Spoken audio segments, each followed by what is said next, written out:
తాడేపల్లిగూడెం సభలో యుద్ధంనే ప్రకటించాను. అతను సిద్ధమని ఆయన చిన్న కోకిలా కోస్తున్నాడు కదా, ఆయనకి యుద్ధం.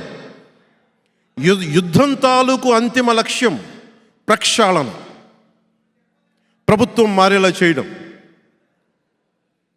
యుద్ధం తాలూకు అంతిమ లక్ష్యం ప్రభుత్వాన్ని మార్చేలా చేయటం. జగన్కి ఆ యుద్ధం. జగన్ తాలూకు జలగలు ఏవైతే ఉన్నాయో ప్రతి చోట ఆ జలగలను తీసి పడేస్తాం, భీమవరంలో ఉండే జలగతో సహా. రేపొద్దు నుంచి ఒకటే బంధువు అనే పదం తీసేయండి ఇక్కడి నుంచి. విశ్వనాథ సత్యనారాయణ గారు చెప్పే ఒక్కొక్క మాట నాకు చాలా ప్రమాణం, మహావాక్యం నాకు అది. అన్ని అనర్థాలకి మూలం మానవ ప్రవృత్తి హేతువు కానీ, వాని కులం కానీ, మతం కానీ, ప్రాంతం కానీ కాదు. వీళ్ళ దిగజారుడు తనానికి కులం ఒకటి మద్దతు అయిందంటే అది డేంజర్, కులం అందరికీ పడిపోతుంది. మీ అందరికీ అర్థం కాంది కూడా, గ్రంథి శ్రీనివాస్ కాపు కులస్తుడు మనవాడని చెప్పి అందరు వెనకేసుకొస్తే అతను చేసే చెడ్డ పనులన్నీ, దుర్మార్గ పనులన్నీ ఆ చుట్టుపక్కల మొత్తం కాపు సామాజిక వర్గాన్ని మొత్తానికి వర్తించేస్తున్నారు. ఇది మీరు చాలా లోతుగా అధ్యయనం చేయాలి, ఆలోచించాలి. ఈ పార్టీలోకి గొడవ తగ్గించేవాడు కావాలి కానీ సమాజంలోకి, రాజకీయాల్లో గొడవ పెంచేవాడు రాకూడదు. నేను కోరుకుంటుంది కూడా పులపర్తి ఆంజనేయులు గారిని ఎందుకు ఆహ్వానించానంటే, గొడవ తగ్గించే వ్యక్తి, నిలబడే వ్యక్తి. మీరు నా వెన్నంట ఉండాలి. మీరు నా అలాంటి వాళ్ళు, జనసేనకి వెన్నంటి ఉండాలి మీరు. ఆయన కూడా చాలా బలమైన నిర్ణయాలు తీసుకుంటారు. ఆయన చూస్తూ ఉన్నాను గత కొన్ని సంవత్సరాలుగా. వెనకేసుకు రావటాలు అవసరం లేదు.